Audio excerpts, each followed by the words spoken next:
Hello, super people. Mike here. Thanks for coming to Chapter 6, Jobs. Anyone have one?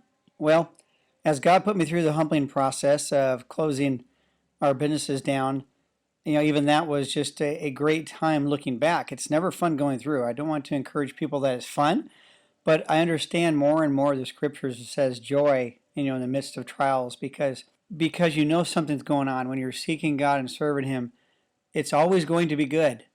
It doesn't say it's going to be fun and exciting all the time. That's clearly not the scripture or the scriptures. They don't say that, but they do say that God is there. He'll never leave you nor forsake you, and He does not. I want to say here, ever since that process began, after having dimples for 5 years, we even, Chris and I knew that we had to close out our IRA that we had been saving for many years. And that was great because even with the deductions that they took out of the IRA, we still had to the dollar enough to pay the staff and the vendors to get their final checks as closing off dimples. So we had no money, no credit, no job. So anyway, we closed those stores. And as I put here, it may be hard for you to believe what I'm going to tell you, but all the jobs I have had since, which aren't very many, but the ones I have were totally given to me or directed to me, or every way you want to say it, and I'll explain here in a moment, by God. It's phenomenal to me. So let me share. After they closed, I, of course, went into mode of my job now is to get a job. And so I went to or applied to over 200 places. I mean, I was nonstop. I was going to keep going, and I really couldn't believe it. I mean, I had good schooling, I had great experience, but yet I could not get a job anywhere.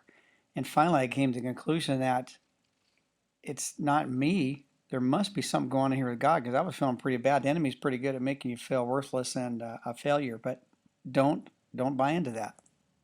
If you know God, that's not the case. It got really difficult. I was out and I went to go pull some money out. I really wanted to bring home Chris a sandwich from Subway. I just wanted to do that. There's everything in me wanted to just bring her home something. In the midst of the few weeks there, I was just searching so hard for a job.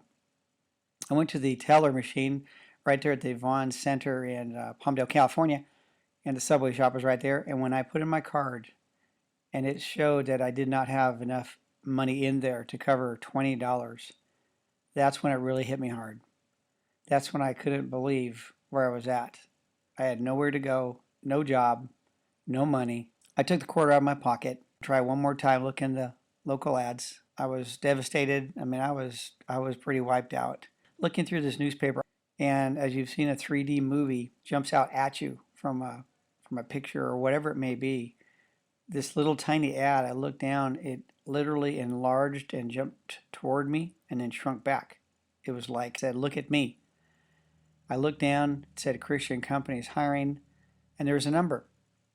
This was on a Saturday, so I called it. And the gentleman who answered the phone was the vice president. I didn't expect anybody to answer.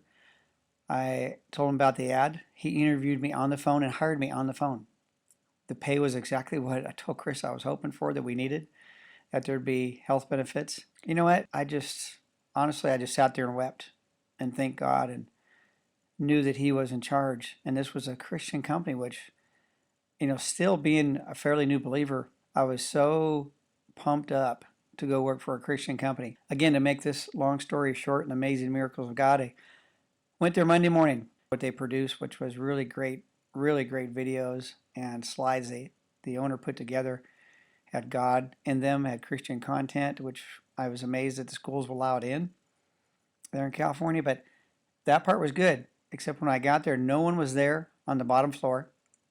And it was a shocker, because as I looked around, there was not one evidence that this was a Christian company. Nothing. No picture, nothing, no plaques, nothing that stated. In fact, it was just the opposite. There was, Glamour magazine, and as a new believer, it was really a shocker to me. I went upstairs, there was 4 people up there working. People were shocked to see me, didn't know anyone was hired. It was quite a interesting experience, let's put it that way. And from there, I was just told to learn some stuff and give a report how they can improve things. Now, I had no idea that the company was having financial difficulties. Never told that. Didn't know any of these things. I gave my report to the gentleman, to Mark. At the end of the week, he really liked it. What happened next was But the following next Monday was payday, and a couple ladies came up in tears because the gentleman downstairs that had kind of taken over, the finance manager, he was different. He pretty much yelled at them, cussed at them in the about the worst language you could think of, and said that they didn't have enough money to pay them. They just going to have to wait. And seeing that in tears, I really couldn't believe what I was seeing and hearing. And I'd seen some things during the week that weren't good either. I know it was God. It wasn't me. I've never quit a job in my life. I went into his office, shut the door, and told him what I had just heard. And he was pretty much at odds with the gentleman downstairs. There was really different things going on in that company, pointing fingers and that kind of thing. I told him that that was not going to happen with me here, that I was going to quit right then. That was just not right to do that to those ladies, and I can't believe a company calling themselves Christian would do that. He totally understood, but he didn't want me to leave, and I said, no, I'm so sorry, but I've never quit, but I'm not going to stay here. And I needed that job. I mean, I needed it bad. We had no money. And to quit on somebody, it was just the God in me. You know, that wasn't me before. I was saying, no, this is not right. Make a stand. And so I did. And I told them all, thanks very much for having me there. And I drove home. And on the way home, the Spirit of God spoke to me and said, get home, write a proposal for Mark, and email it to him to take over one of their vans and do the shows because summer was just going to begin. I heard that and, to myself, I was going, really? I mean, I just quit on this gentleman. And I'm going to make a proposal for them to give me their vans, give me their thousands of dollars worth of equipment, and do shows which I have never even seen one. That could only be God. Do something you have no clue what to do. So I did. I went home, told my wife, I prayed, I wrote a proposal out, which called him, emailed it to him. Shortly after, he sent back, yes, they would take the proposal. The only condition was that I would have to take the job and go handle the job in Northern California at a Christian camp an hour past San Francisco. And I said, sure, I would do that because this camp already had paid them. It was over $800 and they already paid them, but I needed to do that. I said, sure. I mean, I just knew God would make a way, even though we didn't have a way. So that's what I did. So I went back the next day.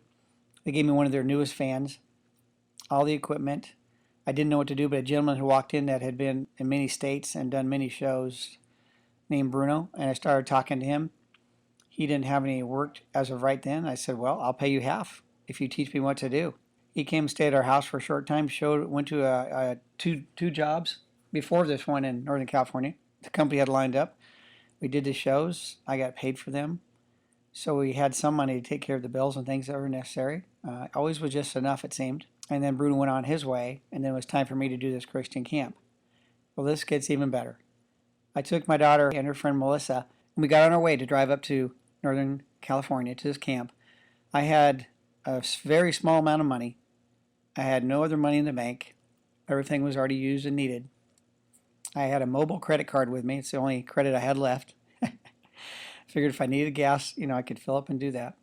I did not know there were no mobile gas stations in Northern California, but we did find that out. The camp was going to, give us lodging for the night, feed us dinner, and feed us breakfast, so I know food would be taken care of. I did tell the girls if they need anything, just let me know. We had a little bit of income would be not a problem. And I was so full of God and so full of faith then because what He had been doing. Here's what happened next. We got up just short of Frisco. The main belt started going bad in this van. I think it's called the serpentine belt. It's the one that goes in and out throughout the entire motor and the pulleys. Well, it started going out. We had to pull over. It was screeching so loud you had to cover your ears. It was making that kind of noise. The first gas station said they could not do it to go a block away. He told me where to go. We went over there screeching, pulled in. And on this van, by the way, we opened the back doors. We had Christian posters and little sayings and cards all over the doors. So at schools, they would know what we were about. And yet the gentleman I pulled up into and came out to help us, it was very apparent very early that he was not a Christian, very clearly by the words he spoke and what he said and did. But he was a good guy. All we know is he looked at things. He said, wow, I'm going to have to order parts. He started calling for parts. He came and told me they would not be ready till the next day. I got with the girls and I said, no problem, girls. We're going to get to watch the hand of God. We have no money to stay anywhere. We have to get to this camp. It's less than 2 hours now, and it's over an hour away. And let's pray. God will make the way. And we prayed, and he came out and said, He tried to get a rental car, which I could not afford anyway, but yet he said, I told him that. He said he would use his credit card and I could pay him back. I explained I didn't have any money. He said, no problem, we'll get you taken care of. The rental places was too late to get any cars or trucks or any vehicles, for that matter. Of course, we had a big 1-ton van full. And next thing you know, he drives around from the front and he brings over to us his little mini truck, a Mazda mini truck, an older one, all dented in, with a flat camper shell on it. In other words, from the top of the cab, it was flat, so there wasn't a lot of room in there. How do you like that? Guy doesn't know us. So I told the girls, fantastic, thank you, sir. I said, what we've got to do is take all the things that we have in the van out as fast as we can and put them in individually, not with these big cases because they would no way ever fit.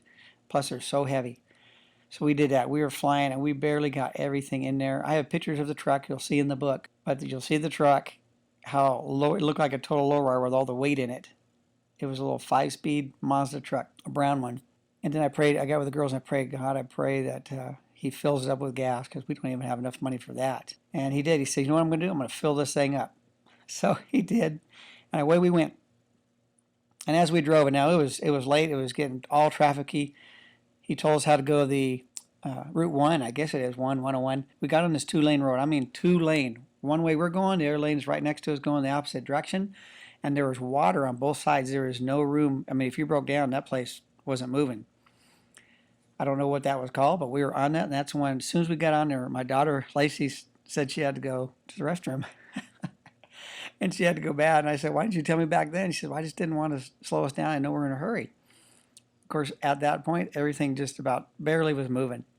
And the longer we went, the more wiggly she was, and water on both sides. And Melissa and I were just laughing and cracking up. And she said, why doesn't anyone just put a outhouse on the side of the road? I said, well, first of all, I was laughing so hard. First of all, we can't pull over here as we drive into water. And second of all, if I've never in my life seen anyone put an outhouse on the side of a road, a freeway, or anywhere, unless you're out in the backwoods somewhere. And she said, well, I'm going to pray for it. You'll see. I said, okay, great. Well, we got to the coast highway, which was, pretty much not a freeway, but very close to one. Got onto that. It was moving a little quicker. I'm not kidding you. We went around the first turn, and over to our right, we could pull off. There was a brand new Andy Gump sitting there. I have pictures of that as well. I mean, brand new. I could not believe what I was seeing. She started saying, see, I told you, see God, see what he did? He provided for me. And I go, wow, I guess he did. We pulled over. She ran over there. Melissa followed her. They went. We got back in the truck. We got to the camp just in time. I was praying for people to be there to help us because it was just impossible to get set up. Usually it took about an hour or more to get set up, longer if you have no help. A lot of equipment, lots of huge screens to assemble. But he did. He had 3 or 4 youth there. They helped us. I got this thing set up. I mean, just in time as they came in. I never even got to test it. This was my first one I've done on my own. Never even got to do it the way you're supposed to do it and test it. But God was with us. Everything went well. It went off without a hitch. We got to bed thanking God, just on, as they would say, cloud 9, how good God was. Had a great sleep, had a great breakfast. Went to leave, and the gentleman came over and gave me a check for over $800. And I told him, thank you so much, but we've already been paid. The company's told me that you have already paid them. And so he went and checked. He says, no, this is yours. Please take it. And I said, okay, I'll take it. That was amazing. It was already supposed to be paid for. So we got back to the gas station, in the afternoon, early afternoon. The van still wasn't done. We had to wait about 2 more hours. And there was a Wells Fargo across the street. And I told the gentleman, I said, I can go across the street and pay you. And I'm sure he made some good money on us. Or he paid everything. He told me I could pay him after I got home. I didn't have to cash a check whenever I made enough money. And I made enough money the very next week and sent it to him. And with lots of notes and thanks and some Christian literature and that kind of thing. But he didn't even want the check cashed.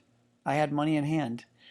So we ate on the way home and enjoyed an amazing, awesome trip. And that's the beginning of Motivational Media. There's much more to that one, but we need to stop here and move on to Chapter 6, Part B. All right, thanks so much. Have a tremendously blessed day.